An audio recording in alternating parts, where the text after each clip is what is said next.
शुक्रिया। वकास शेख साहब।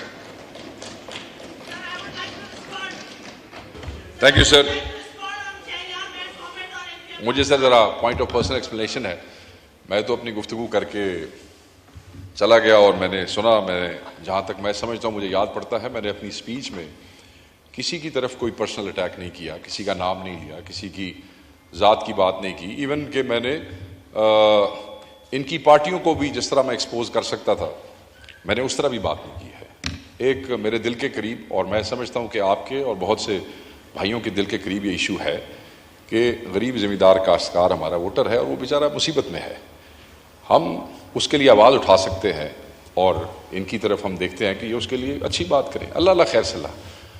अब इस पे मेरी बुज़ुर्ग हैं और माओं की उम्र की है।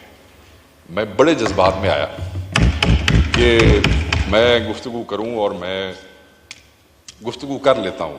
जो लोग मुझे जानते हैं वो ये समझते हैं कि मैंने इस मामले में कभी हया शर्म या कभी किसी का ओला शोला को नहीं रखा मैंने। मगर अब मैं सोच रहा हूं कि मैं इनकी उम्र देखता हूं और फिर मैं देखता हूं कि खातून है। तकलीफ सिर्फ मुझे इतनी सी है और मैं ज़रूर करूंगा, मैं खड़ा जो हुआ हूं वो ये है कि इन्होंने कहा कि हमारे साथ थे और इधर चले गए। मैं तारीफ तो ज़रूर दुरुस्त करूंगा। मैं इनकी पार्टी टिकट पे कभी एमएनए बन के सहवान का हिस्सा नहीं रहा। ठीक है सर, तो एक मैं इनकी तारीखें दुरुस्त करूँ। पार्टी एफिलिएशन थी, बिल्कुल थी। हमारे बुजुर्ग बहुत से, ये जो ऐवान है ना सर, इसमें बहुत से लोग क्रॉस द पार्टी लाइन जैसे हैं जिनके बुजुर्ग कुछ उधर थे, कुछ पीपल्स पार्टी के साथ थे। अगली नस्ल नहीं मानती, हम नहीं मानते।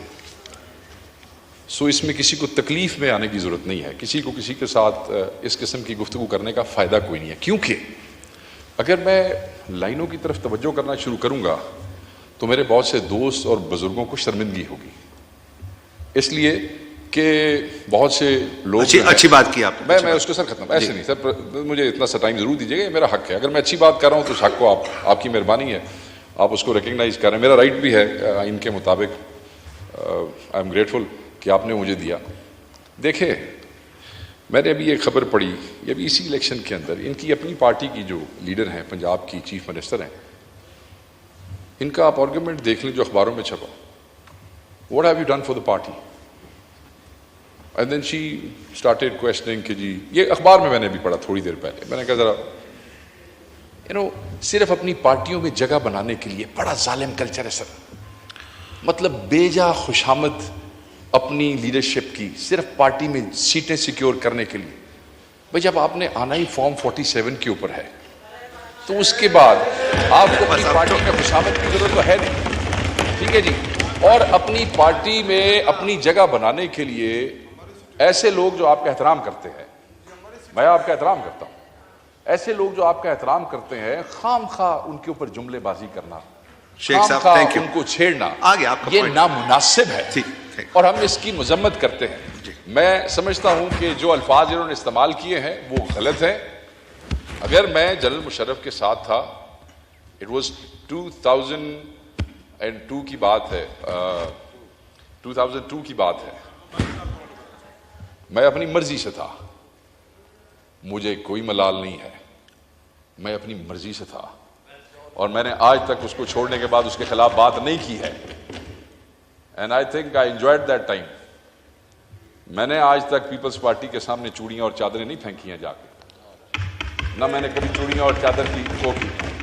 मगर आज आप उनके साथ भी बैठे हैं, जमहूरियत का हुस्न कह सकते हैं आप कुछ भी कह सकते हैं। शुक्रिया। तो आखिरी बात सर, मैं खत्म कर रहा हूं। तो मैं सिर्फ इस एहतराम के साथ, यार मैं मुकाल ही नहीं, दोनों डिप्टी स्पीकर याद आ गए।